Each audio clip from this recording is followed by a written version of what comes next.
Please welcome Linda Rottenberg for Big Idea. Leadership 3.0 meets the innovation generation. Well, I flew in from New York yesterday, and I have to say I was really happy to be here because, as many of you know, Superstorm Sandy hit about 12 days ago now. And 6 days ago, I was in we still had no power in our office. People were still using our showers in my home where we actually did have power. And Northeaster was on its way. And I thought, oh my God, there is no way I'm getting on a plane. The airports were closed. There's no way I'm getting on a plane. I've got to tell them that I can't come. And then it dawned on me, of course, there's only one force greater than hurricane, and that is Ray Wang. And of course, I was going to be here. So it's a real pleasure to be here. Okay, so do I have control now? I'm wresting control. So I'm really excited. Hearing the last panel, there's so much resonance, and I really want to spend a lot of time in Q&A and listening to your experiences, what's on your mind. But I've divided my talk into sort of three sections. First is an overview of my journey. I've spent the last 15 years working in emerging markets around the world, identifying and supporting high-impact entrepreneurs. These are the biggest dreamers, the people with the biggest plans, who create the greatest number of jobs, the largest number of revenues. They are transforming not only their countries, but it's very interesting to see how people in growth markets are viewing this new globalized economy. So I want to spend a little bit of time just telling you sort of where I'm coming from. Then I want to talk about thinking like an entrepreneur. I used to be asked all the time from entrepreneurs to say, how do we become high impact? What are the lessons? And I just turned in a book proposal for something called Mastering the Art of Entrepreneurship. But more and more, I'm being asked by corporations to say, how do we become more entrepreneurial? How do we retain that entrepreneurial spirit? Because we know that guys like you, people you're supporting, Linda, are eating our lunch. So I want to share some of the lessons we've learned and then talk about this new playbook for leadership, which resonates with a lot of what we heard on the customer side. So my journey really began in a taxi. I graduated from law school from Yale in the mid-90s and realized the only thing I knew for sure is that I was never practicing law. So I fled to Argentina, actually, and it dawned on me that I was in my third taxi with a guy who had a PhD in engineering. And I was scratching my head. This was the gilded age of the entrepreneur CEO. And I said, what are you doing driving a taxi? And he said, well, look, the government's shrinking its jobs. There's no jobs for guys like me. And I said, I don't get this. Why aren't you an entrepreneur? And he said, a what? And I said, an entrepreneur is someone who starts a business and takes risks. And he says, oh, empresario? And I said, no es empresario. ¿Qué es la palabra? And the word empresario stood for someone who basically was a big business leader who got rich off government contracts and had Swiss bank accounts. And it dawned on me there was not even a word at that time in Spanish or Portuguese for entrepreneur. And in fact, so I started telling the stories that I knew. And I started talking to my friends who were complaining about no jobs and telling the stories like Apple Computer. And one day, a kid came up to me, this was in Brazil, and he said, great story, but how does it relate to my life? I mean, no one in Latin America is going to give me money for my crazy idea. And besides, Linda, I don't even have a garage. So that was when we decided to create Endeavor. And what we said was that we weren't just going to focus on entrepreneurs, we were going to focus on high-impact entrepreneurs. There was a lot of talk about microfinance that was creating one job at a time, but that we really needed to get to the people that were going to have the outsized impact on their economy. We said, look, we're going to start as a nonprofit because there needs to be a neutral player. We need to actually build trust. There's money, there's talent in these markets, but what there isn't is trust. So what we said was we're going to figure out a way to identify the highest impact entrepreneurs and help them scale. And now, actually, years later, what we've done is these are statistics. We've benchmarked Endeavor entrepreneurs versus using World Bank data, other SMEs in their country. And what we find is high-impact entrepreneurs have 5 times faster job growth, at least twice as fast revenue growth, and more importantly, we're going to get into slides later, they actually have outsized impact on the ecosystem in terms of mentorship, investment, and inspiration. So 15 years later, just to give you a sense of where Endeavor is, we've screened 30,000 companies. People go through a year-long process. We have boards in every country, which are the Forbes business leaders. They have to go through that group. Then they come 5 times a year to an international selection process where we'll have Silicon Valley venture capitalists, we'll have the CEO of Gucci, the CEO of Skype, the number 2 person at Amazon, and local business leaders get together in groups, panelists of 6, and they have to unanimously select the Endeavor entrepreneurs. So I always say it's like 12 angry men, because one juror can hold out or one can persuade everybody else. So of those 30,000 screened, we've selected 762 entrepreneurs from 455 companies. So statistically, it's harder to get into Endeavor than it is into Harvard Business School. And so this is just an example. It's called Be Fit. This is the first women-only gyms throughout the Middle East. It's sort of based on the Curves model. And we met Bedriye Hulya, a Turkish entrepreneur, in 2008. We built an advisory board for her. We introduced her to franchise experts around the world. We introduced her to branding experts. And we actually have a program now at Stanford Business School where Endeavor entrepreneurs, they've created a special executive MBA program, and she attended. And there's been, as you see, 941% growth since 2008. And in fact, she's growing so fast that Obama had this presidential summit on entrepreneurship in DC that I spoke at a few years ago. And they decided the next one was going to be held in the Middle East, and they decided to hold it in Istanbul. So Vice President Biden came, and he called out BeFit and Bedriye Hulya and congratulated her for the 90 franchises she had built up from scratch.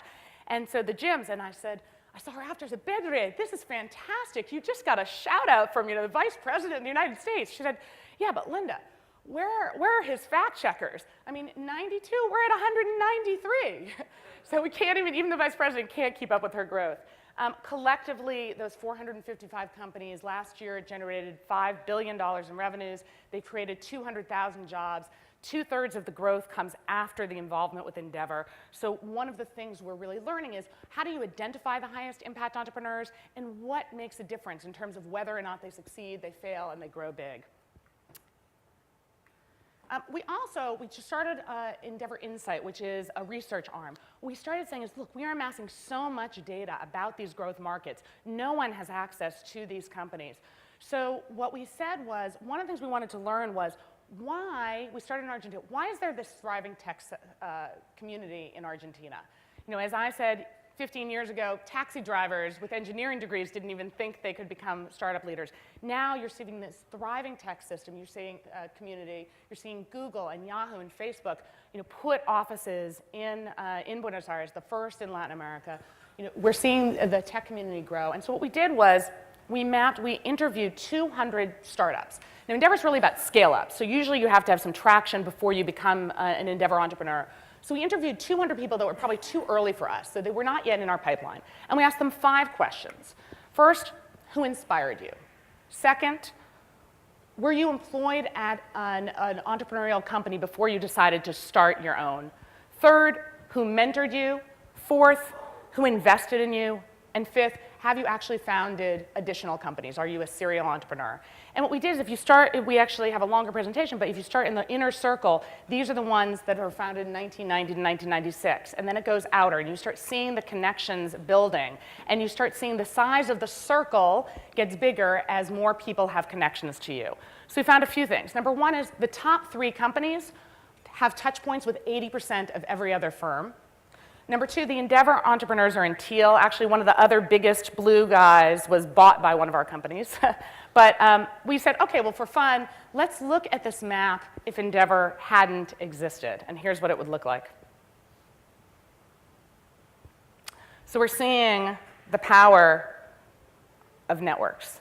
And what was interesting was we've actually mapped this now in Turkey, in Jordan, in Brazil, not just looking at Endeavor, just looking at what's going on. And what we found is in every community, it's 3 or 4 companies that actually have these touch points. And what we're saying is it's basically the PayPal mafia effect. Reid Hoffman is a good friend. He's actually on our board. And I think that Reid, who founded LinkedIn, but who also has invested in Groupon, in Zynga, in Facebook, who has so many touch points, is actually having outsized influence on the Silicon Valley community than companies 10 times his size, but who don't mentor, who don't invest. And so what we're seeing now with the same, we're mapping the New York community as well. And Silicon Alley had basically gone dead.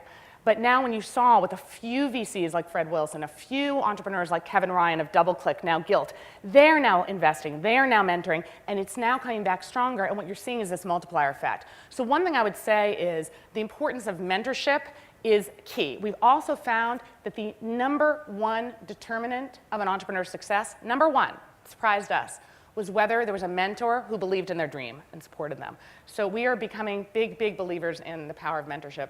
And then just the last 2 slides before I move on, Endeavor now, we'd said, look, the reason we're a nonprofit is we don't want to just invest in a few companies, we want to build an ecosystem.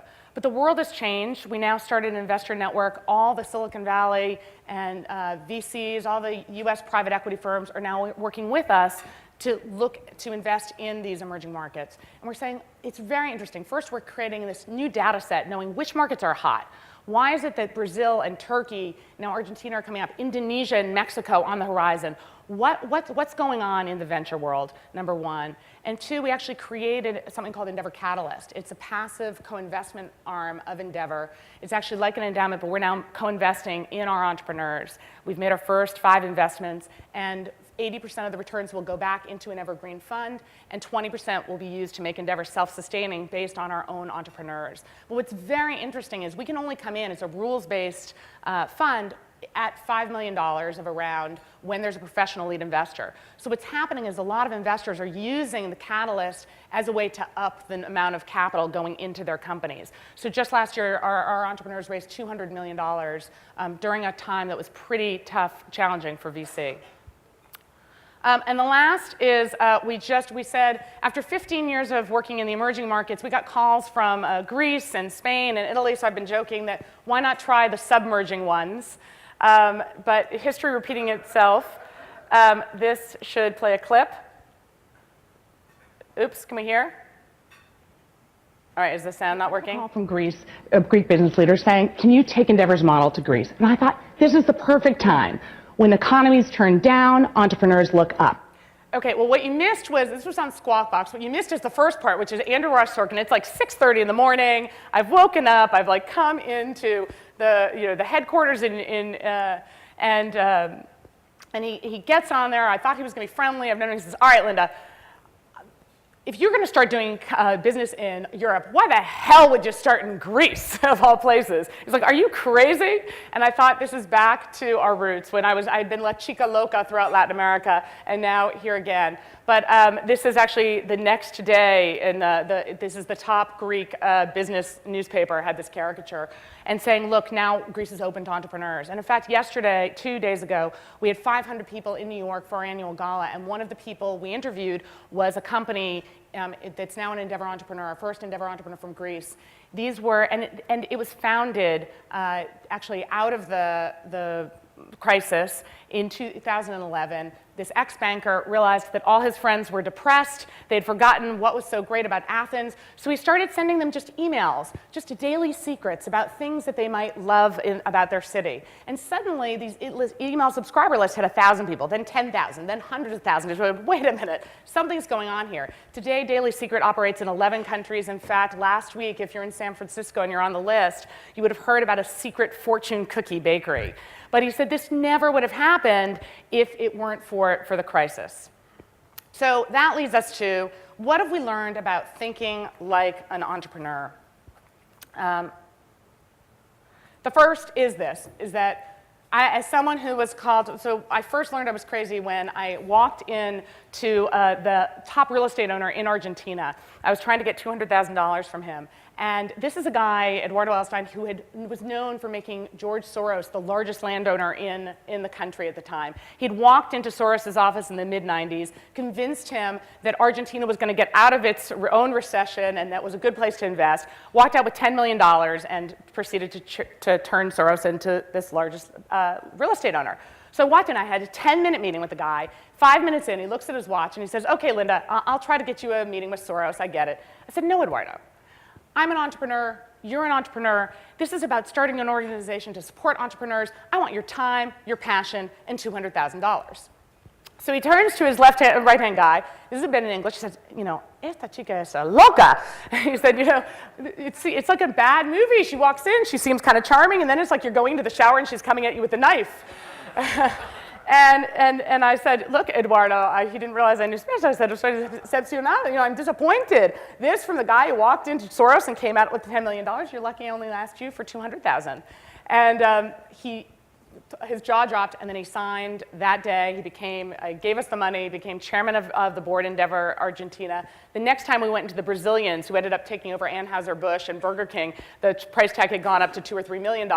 I saw him 2 days ago. He said it's the best investment he's ever made.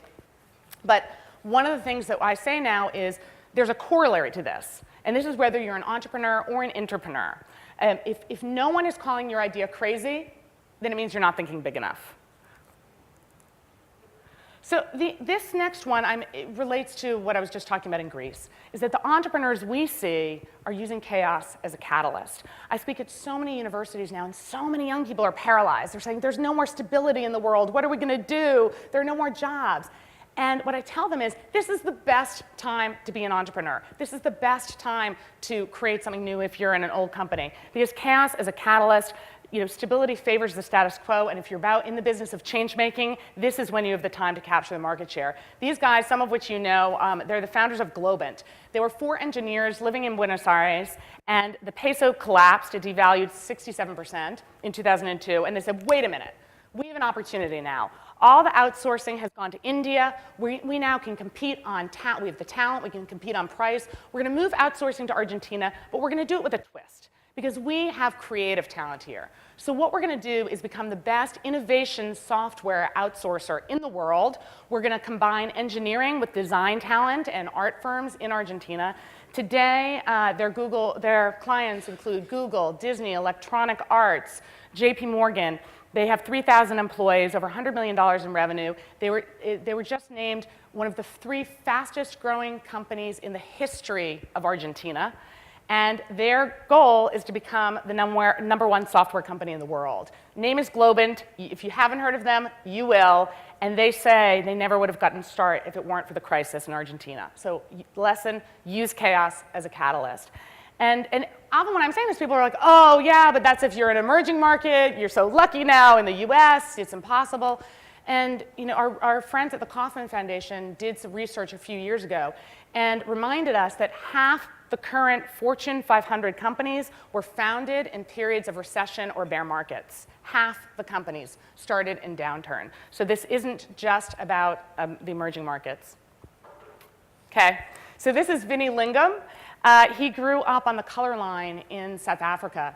And he knew he wanted a better life for himself. He started selling stickers in grade school, managing rock bands in college, and then he convinced his fiancee to drop out of a corporate job, and he started a company called Yola. At one point, it was named one of the top 50 startups to watch. HP used its web-based software to enable SMEs to start their own website. It was installed on 50 million HP computers. He then decided, all right, I'm a serial entrepreneur, left that, has a new mobile wallet company called Gift that was just funded by Google Ventures.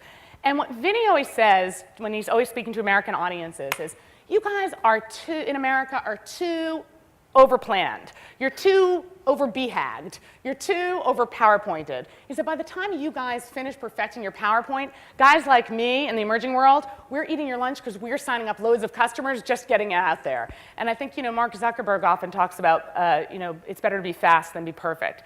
How many of you are using agile development practices in your corporations? Yeah, a lot. And how many know the story behind the history of agile? Do you know how it came? So basically, in the 1990s, there was a guy named Jeff Sutherland who was a technologist at a financial services firm in New England. And he became very frustrated by the waterfall method that was popular at the time. 83% of software, which was there was executive orders on high, down to the harried programmers, and 83% of all software at the time was coming in late, over budget, or failing. And so he said, there has to be a better way. And he looked through all of these Harvard Business Review articles and came upon this 1986 article written by 2 Japanese scholars where it talked about agile. And they started using the rugby scrum analogy, that in this fast-paced world, you have to have more agile teams with speed and efficiency and constant feedback. Today, 2/3 of all software is built on agile practices, but more than that, many of our companies are using it for management. So what they're doing is they're dividing into small teams. The keys of Agile, as you guys know, is having daily meetings, having these radiators that are public, where people can have accountability for what you're doing, and having weekly feedback sessions. My husband is a writer. He's writing a book that's coming out in February called Secrets of Happy Families. And his premise was that even for families, there's no new thinking. We're going to go to the worlds of sports and business and religion and get the best new thinking. And the first idea that came upon was agile development. We now hold agile family meetings. So we can talk about that later in the Q&A. But our daughters, our 7-year-old twin daughters, are now responsible for their own punishments. It's fascinating. So we can talk about that later. But again, we got to be agile. Stop planning, start doing. The other thing we've learned, one of the first things we did was interview hundreds of our high-impact entrepreneurs about their attitudes towards risk and innovation. And we learned a few things. Number one is the entrepreneurs are actually risk mitigators in a lot of ways. They're not these swashbuckling daredevils, and I think that's really important for us to know as entrepreneurs in corporations. It's not only the biggest idea that actually makes a big difference. And what it really is it's these minivations. So, and that's what really matters. I mean, Dell Computer's a great example. So just two quick examples. Belleza Natural, this woman, Leila Velez, grew up in Rio, daughter of a maid and a janitor, got a job at McDonald's, said, okay, I like this franchising thing, but there are all these poor people living in the favelas, living in the slums, who don't have any self-esteem. And one of the things she noticed is there are no products for the kinky, curly-haired population. So she said, all right, I'm going to do this, and I'm going to go into business with my sister-in-law, who's a hairdresser. So they went into their kitchen, concocted this potion, tried it on their husbands, first customers. The husband's hair fell out. And they went back to the drawing board. We met them. They had 4-hour waits for their salon in Rio. And everyone said, oh, nice story. That is microfinance. There's nothing micro about this story. This little innovation, which were two. One was the product itself, but the other was creating, she said, her hair clinics are based on the Cirque du Soleil experience. She wanted to give lipstick psychology. She wanted to make poor people get self-esteem. It wasn't just about a haircut, it was about self-esteem. Today, Belleza Natural runs 12 of these hair clinics. They're actually going to launch one in Harlem in the next year. $75 million in revenues, 1,500 employees from nothing. The next over here, Mercado Libre, Marcos Galperin was a Stanford Business School graduate. He realized that guys in Argentina were kind of making it and knew some of our Endeavor friends. He said, I'm going back. I'm not going to go to Goldman Sachs. I'm going to go back to Argentina, and I'm going to take the eBay model and copy it in Argentina. But what happened was eBay couldn't do this because it was just basically taking its own model. We've seen this in FedEx. We've seen this in Staples. We've seen this again and again. You can't just take the model and put it into these emerging markets. You have to tweak it. You have to innovate. So one of the things Marcos realized is no one trusts UPS. No one trusts the postal system. So what he was going to do is he organized things so that people could actually find buyers and sellers in the same neighborhood, go to the cafe, see the check for real, see the product for real, and actually trade that way. Today, Mercado Libre, eBay actually bought a 19% stake, wanted to take over Mercado Libre, but Marcos ended up taking Mercado Libre public on the NASDAQ. Today it has a market cap of close to $4 billion, and it was all from innovation. Okay, so now it was very interesting. We polled all our entrepreneurs and we said, all right, a lot of you are building these high-growth businesses. They're scaling up, very rapidly. What are the things you wish you had learned? And to our surprise, they said the number 1 and 2 things they wish they had learned were soft skills. They wish they could be better communicators. They wish they could be better people managers, and they wish they had better control of their human resources. This is the number 1 challenge coming out. And we did this again in the Middle East, and they said, look, talent is the biggest challenge we have, and we need to create a better playbook in our companies to make these attractive places to work. And one of the things that came out first is that you have to make culture your business. Dick Costolo of Twitter was interviewed by Charlie Rose a few weeks ago, and he said that it used to be that new employees coming into Twitter were given a 5-hour training on corporate culture. Today, he said that's 5 days.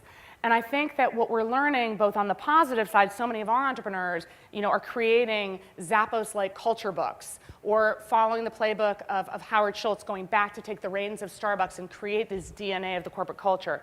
But I think when we see a lot of the huge failures of companies, the lack of a strong corporate culture is also coming out. And I think that we're going to see in the next few slides, this is really important as the younger generation is figuring out where they want to go. Being part of something where they feel a strong sense of culture is becoming critical. I was born in 1968, and I used to get really annoyed by the millennials. I didn't understand them. I thought it was irritating, the gold star syndrome, And then I started watching them, and I started watching how they work, and it's completely different.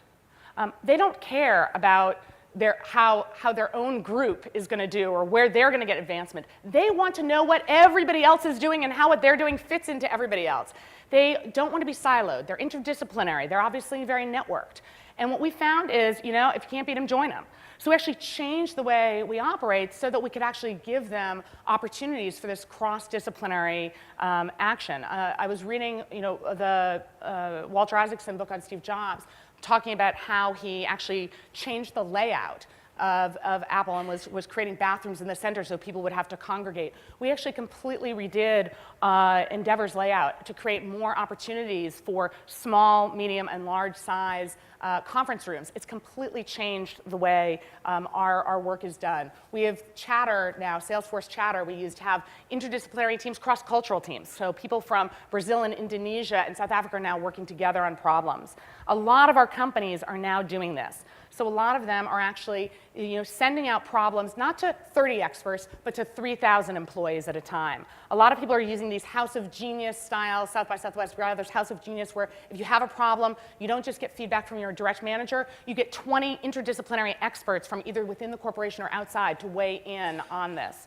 So I think that this is the new way we have to work. And related to this, Net Impact is a group of 30,000 former business school, young graduates, young people in the workforce, and they interviewed these 30,000, and they learned interesting things, which is that the millennials today have a different incentive structure. They will give up prestige, they will give up even money for a sense of control over their destiny, a feeling that they're in a place that's transparent, a place where, again, the culture matters and that they have a sense of purpose.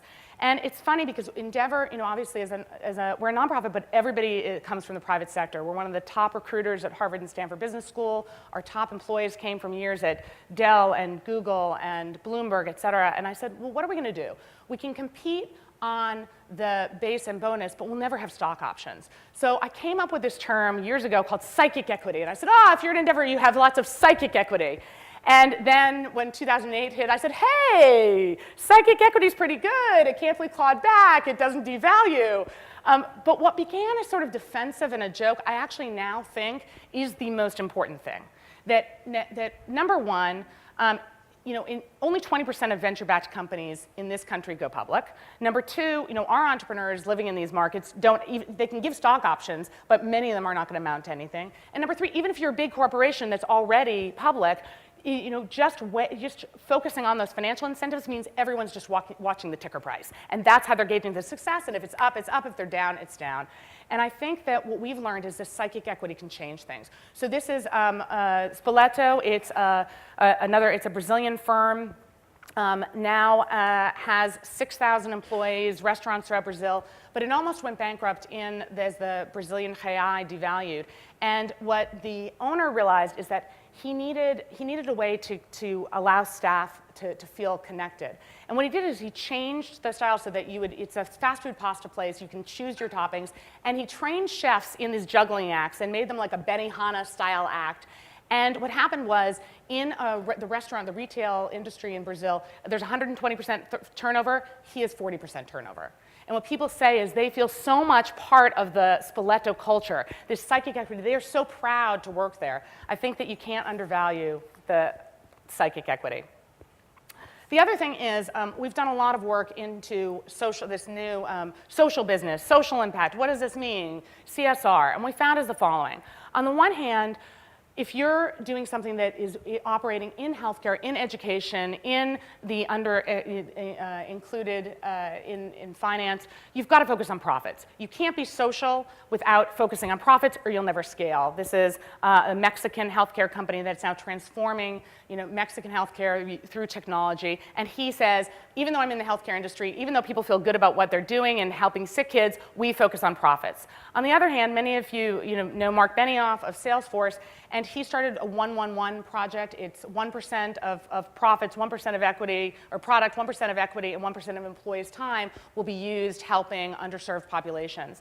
And I think that what we've learned, again, back to the millennials, is if you are only a for-profit company and you don't have an answer for how what you're doing is changing the world, that's no longer going to be good enough in terms of customer retention. So we're finding the best companies are actually blending this idea of impact, not in this little CSR world that's on the side, but into their core identity. So this, everybody knows this. I love this. So obviously, everybody knows that immediately after Mitt Romney said binders full of women, it became this meme on Twitter, and then the next day it became blogs. But this is what is great. The next day, I'm at my office, and one of my top the SVPs says, "Linda, you gotta see this." Today, my wife was looking for our 8-year-old's school supplies. She needed new school supplies. And she goes on Amazon, and she's looking up this 12-inch Avery binder. And half the first customer review said something like this. This one says, "I was originally going to rate this only 1 star. You see, I'm a big girl, and I can only squeeze 53% of myself into this binder. But then I decided that I'm not going to worry at all about the other 47%. And the fact that Amazon is now becoming a place where people are literally finding Avery binders from Staples, and it's meme, that is how fast we are moving. Someone mentioned Dreamforce, and and this year Mark Benioff interviewed Colin Powell and the new head of GE. And what they said was, we've got to now move at the speed that our customers are moving. We've got at the speed that our line management are moving.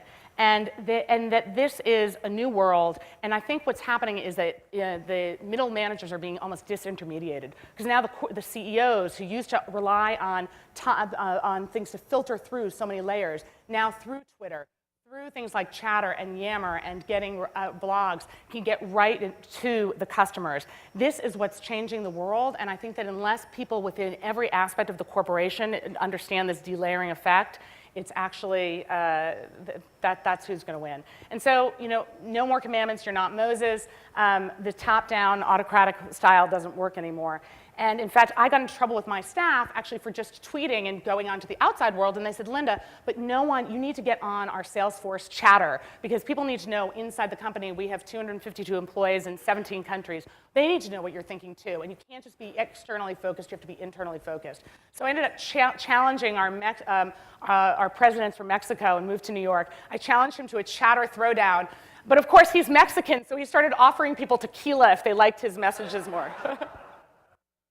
But the other part of this is, I always say, all roads don't lead to Rome. Again, we have offices on 5 continents, 17 countries. It used to be that headquarters could just issue directives outside. And I will tell you, the emerging markets will no longer take this anymore. They say to me all the time, "We're not emerging, we've emerged. And unless we're co-creating alongside of you, we're not listening anymore. So unless you're taking our best practices, and unless, we're gonna avoid headquarters. We're flying from Brazil to South Africa. We're flying from Indonesia to Greece. We're coming up with our own playbook if you don't listen to us." So that's the new world. And I was at the Fortune Women's Conference, the most powerful women's conference, and someone from Coca-Cola who runs their media strategy used this awesome term, so I'm gonna steal it, which is "be flawsome." And what she means is obviously Richard Branson, but I heard a lot about the use in terms of customers of the new social media. But I think that what she meant by this is it's be awesome in your flaws, and you have to be vulnerable, you have to be real. So this idea of just putting up Facebook pages where people can like, or just getting the data analytics on what customers are thinking without allowing them to co-create, without allowing them to send messages both ways and not just be reported on. I think the data is very important, but they have to feel part of it. They have to feel like you're a person. You're real. And this gets to the last 3 slides. So I was speaking at the bluest of the blue chip Wall Street firms, and before I gave my speech, I was asked to speak to 30 of the top women in the organization. And we had a roundtable lunch, and one of them said, you know, Linda, I noticed that in your impact reports you talk about your children a lot, your daughters. This was very striking, and did you do that on purpose? I said, yes. You know, I used to read Michael Eisner's reports at Disney, and he used to always bring in his kids, and why not? And they said, well, you don't understand. Until we were appointed managing director or someone else said partner, we couldn't even put photos of our children on our desk because we thought that it would be a sign of disloyalty to the firm. I thought that's insane. Stanford did its own interview of people, and men and women said 70% said flexibility was one of the top requirements of their business. And I think a lot of us have been talking about Anne Marie Slaughter's piece, Can Women Have It All? I no longer think this is just going to be about women. I think this idea of work-life balance and flexibility is becoming more important. And back to Globant, that company, they have their headquarters in Argentina, and they were going to create a big corporate tower in Buenos Aires. But then they mapped where their employees lived. And they decided instead of one tower, they were going to create 3 at different parts of town so that people could get back for dinner, people could drop their kids off at work. And I think this idea of allowing people to show off their family photos, to have that work-life flexibility is what we need to do. So this is back to the soft skills. This is the office. 4 years ago, my husband, who is this best-selling author who wrote a book called Walking the Bible. He was the walking guy, found out that he had an osteosarcoma in his leg, bone cancer. And he spent a year in treatment. He went through 14 rounds of chemo. He had a 16-inch titanium rod placed in his femur. He had his fibula grafted on. And he's fine. He's 4 years cancer-free, thank God. But at the time, we were having a big growth spurt, and I said, I don't know what to do, but I know one thing. I've got to be there for our girls, and I've got to be there in every treatment. And so I opened up. I was very vulnerable, and what happened surprised me, which is not only did everyone, of course, step up, but people said to me afterwards that I had always been kind of this supernova, to use Ray's terminology, and they never really knew how to relate to me. They admired but couldn't relate to me. And after this experience where I opened up, where I showed how vulnerable I am, they wanted to follow me more as a leader. And I think that all of us just have to realize that the more human we are, the more vulnerable we are, I think the more people will want to be part of our organizations. And the last thing is, my daughters, even when we have flexibility, I think that means for us we're on 5 mobile devices. How many of you have had your mobile device grabbed by a kid saying, hey, shut it off now? And I'll never forget, I was on my way to Davos one year. My girls, who are now 7.5, were 4 at the time. One pulled on my leg and just said, just remember, you can be an entrepreneur for a short time, but you are a mommy forever. So with that, since things always sound better in Portuguese, I want to end this and get to your questions with this phrase, bota pra fazer, make it happen. Thank you.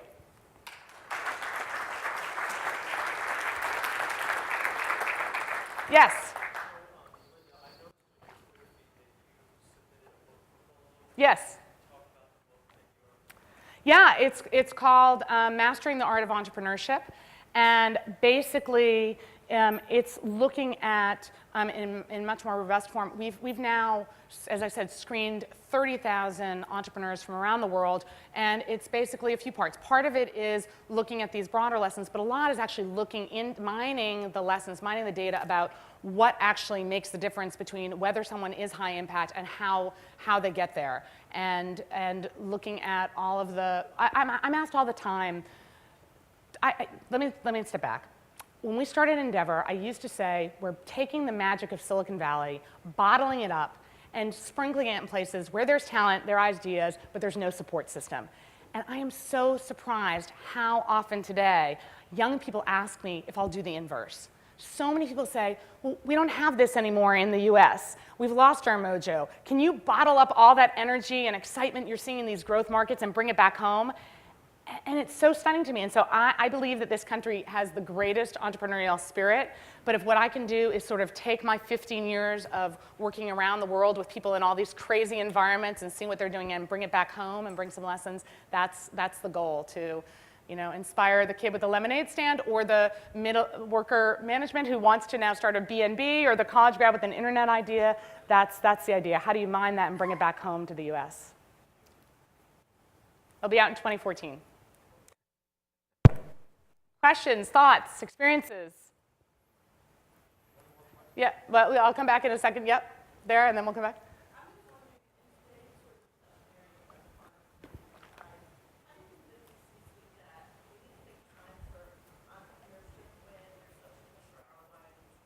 Yeah, okay, the question is, how in this recessionary environment, how do you make the C-suite realize that entrepreneurship or intrapreneurship is important? A couple of things. First of all, psychic equity, okay?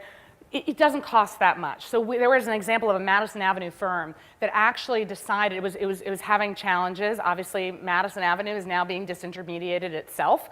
And so, but they said, all right, we've got to make people feel excited. So they gave 3,000 employees the opportunity to come up with 20 new ideas.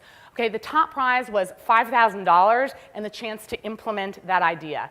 It was, and the winners, I mean, this was the front page of the New York Times business section about how it transformed the culture of their business, and they actually implemented it, and part of it was about design change, actually. People wanted a more open space so they could have that cross-collaboration, interdisciplinary thing. It didn't take that much time or money. We have entrepreneurs doing things like badges, the badges for vote on your best peer, $50, and buy them drinks. It doesn't take that much, but it matters. Same with entrepreneurship, and this is why I focused on the Minovation.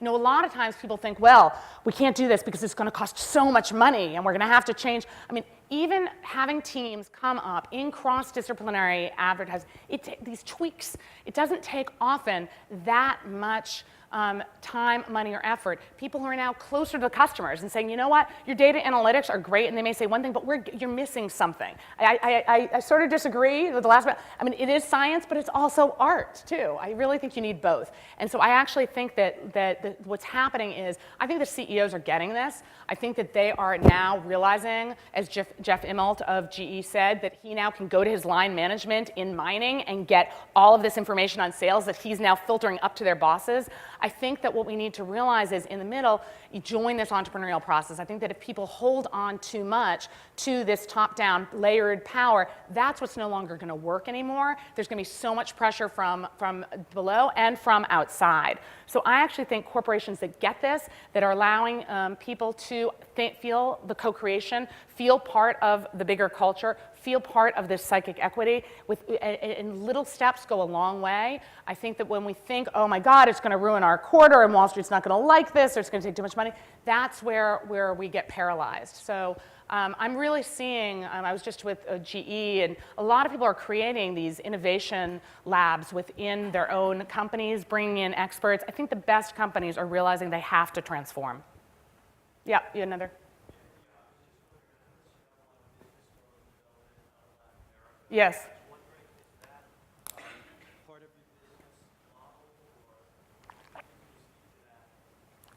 Well, it's interesting. So we started in Latin America. We now have 15 years of data of what's going on. And you look at now, there's so much attention on Brazil in terms of venture capital and private equity, although I joke that the Argentines have gotten this. They're so good at being entrepreneurs that a lot of the venture-backed companies in Brazil are actually run by Argentines. So they're like, okay, well, it's a better geographic address to be in Brazil. We'll just move to Sao Paulo and then we'll get funded.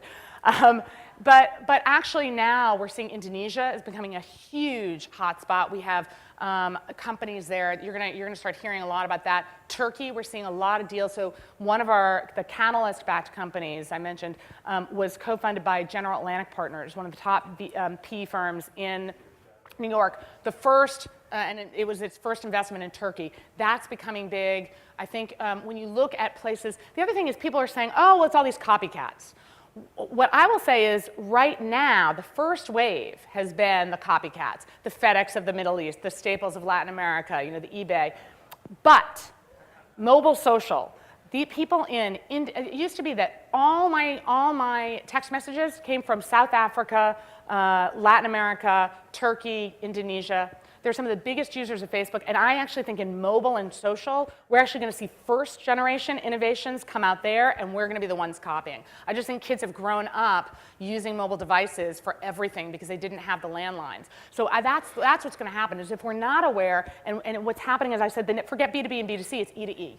It's emerging market to emerging market. So what we're seeing now is a lot of firms are actually bypassing the US and London, which used to be the holy grail, and actually going and capturing market share there. So if you look at one of the largest telecoms in India, the largest, Bharti Airtel, what they ended up doing is buying out Zain in Africa and saying our low-cost, high-volume model that's worked so well in India actually can really capitalize on the African market. You look at what China is doing with commodities in Africa and Latin America. So I think that, again, the world is really changing, and this is exciting, but we really have to be attuned to that no matter what level we are in a corporation. Yep.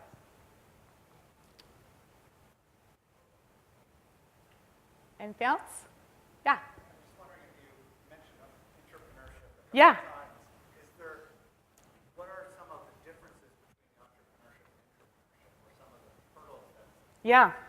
Well, I think a lot of it is the same, but there are obviously differences. I mean, I think that on the one hand, you almost have a built-in structure for mentoring, whereas entrepreneurs have to go it alone until they can find other people. But I think there are a lot more constraints, because I think that entrepreneurs can test things out with a lot, if they just have more freedom because they don't have the stock price and Wall Street breathing down their neck and people from the C-suite saying, well, wait a minute, if this comes in over budget or over time, you're dead.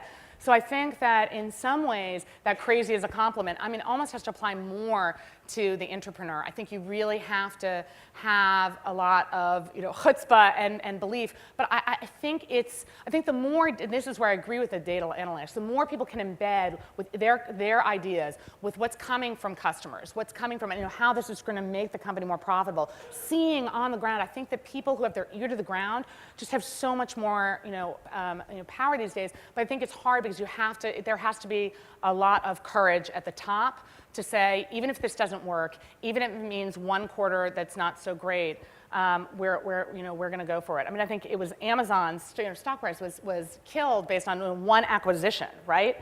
But you have to be able to do that. So I think that the courage and convincing people throughout every layer that we have to innovate, and that if we don't innovate, we die. Yes. As someone who's run Agile BI app implementation since 2002, I'd love to hear about the stand-up scrums with your twins and what. Okay. What you Agile, learned. yes. All right. So this is okay. So I'm stealing from. So Secrets of Successful Families will be out in February. My husband Bruce Feiler. So he said this. He said, look. We are clueless. We're the sandwich generation. We have aging parents. We have young kids. We have no idea what to do. The only thing we know is that our parents are diametrically opposed. So anytime we screw up, one says it's because we were too lenient, and the other one says that we're too strict. So they're useless. Our friends on Facebook are equally clueless. So what are we going to do? And he's, I don't want this psychobabble and enough of, Dr. Spock. And I want to go and find out what are the best developments that we've seen in leadership, in team building, across Madison Avenue and the corporates and Silicon Valley and sports teams and religion and the army, military. Okay, so each chapter is devoted to the best, learning from one of these places. And the first, it starts with Agile. And so what happened after Jeff Sutherland did this and created Scrums is, in I think 2001, there was this conference of all the Agile development folks, all the people using the practices, and they came up with the Agile Manifesto. And so one of them actually lives in Idaho, and so Bruce went to visit his family. And he said, one of his children are autistic, or he himself is kind of on the spectrum, and it was very hard to figure out how to deal with the chaos of mornings or how to deal with their families.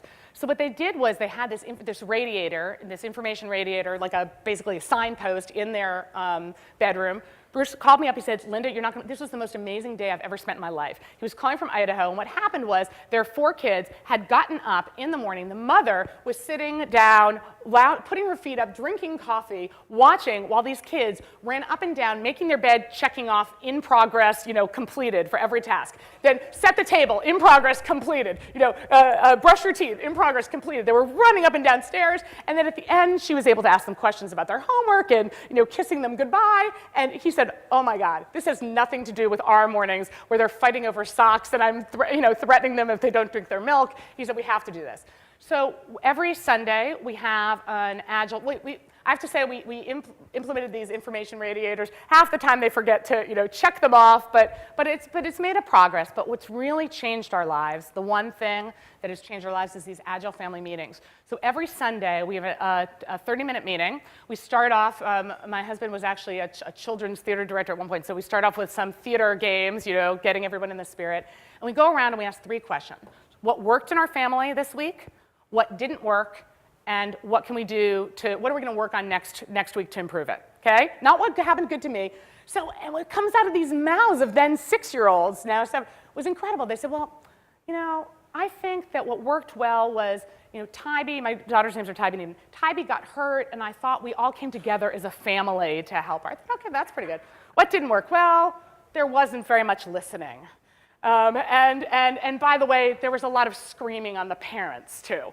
So we said, what are we going to work on? And we have Olympic-style voting, so everyone actually can suggest 1 to 5 things. We actually use the Olympic-style voting where we take votes and we start axing the bottom ones. We vote on the top 2 things we're going to work on, and then they come up with the punishments. So they'll say, well, if you don't come on the first time when we ask you to stop reading, what are you going to do? They said, I think we should do 5 push-ups. So okay, 5 push-ups. So that they go into their push-ups. One day they said they were going to have to sleep on the bathroom floor if they were giggling at night because they share a room. But what's so great about this is instead of getting, you're not the boss of me, you can't control me, when something happens, we say, well, wait a minute, you were part of this, you voted on the punishment. And they are co-creators of this family culture, and it has completely changed the dynamics. Plus, many of you, if you get monosyllables of what they're thinking, the stuff that comes out of their mouths and what they've seen, it's actually fascinating. So, yes, we're an agile family. Yes. Yeah. So you work a lot in a lot of different countries. We do. Yeah. Yeah. Yeah.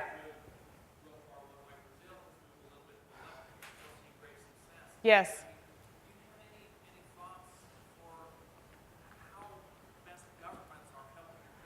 Yeah, the question is about how governments can help or hinder the work of entrepreneurship.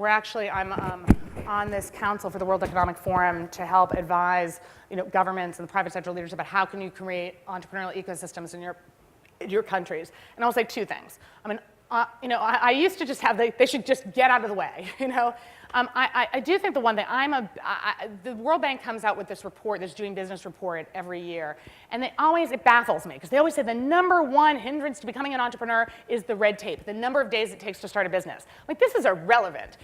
We see entrepreneurs, it doesn't matter whether it's 3 days or 30 days or 300 days, they will find a way around it. That is not the problem. So I think a lot of the solutions that governments come up with, and I think when you look at Skolkovo in Russia, where they tried a government-created entrepreneurial ecosystem, failure. I'm not a big fan of government-led finance mechanisms unless they're really well done. But I think to give a head start, they're okay. So if you want to be the first venture, the first lender, that's okay, as long as you leave it open for the private sector people to come in. But I think that what we found is labor laws, bankruptcy laws.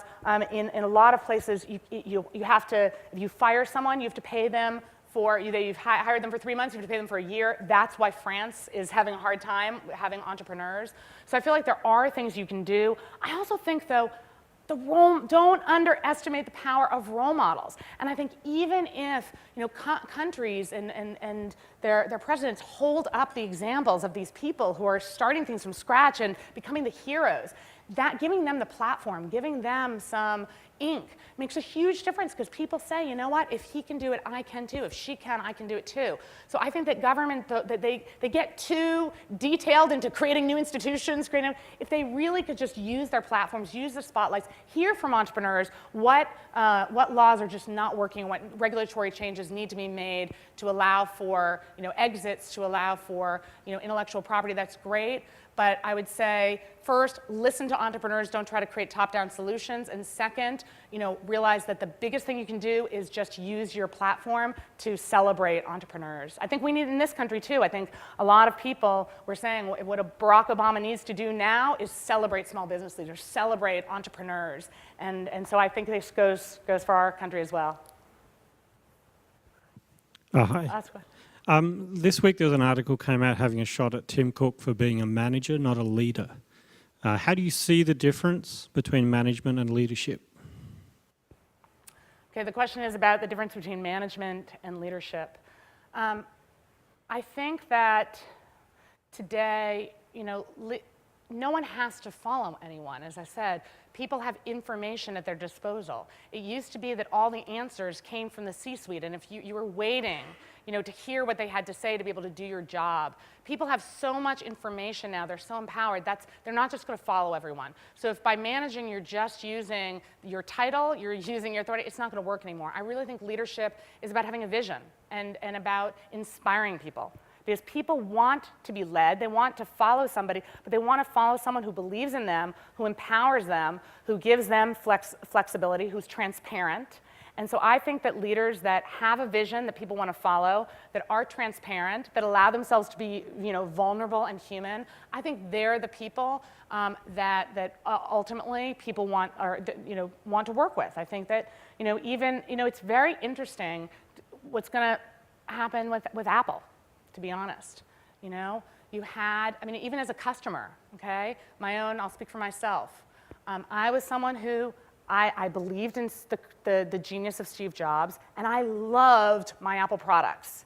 Now I'm pissed off about the maps. It's not so great, and if I fall out of love with my Apple products, I was saying, then why not go to Android? Why not go to the Samsung Galaxy? I think that leaders have to, in some way, inspire love. And I think that this connection, that's what we're saying, this co-creation, this connection, deep connection with the brand. It's not about just this Facebook fan liking and feeling like they're just trying to give you that corporate experience. People, whether they're employees or whether they're customers, want to feel that co-creation, want to feel part of that brand. And leaders that can do that and engage people in that way, they're the ones who are going to succeed. Okay. Well, thank you very much. Enjoy the day, and it was great to be here.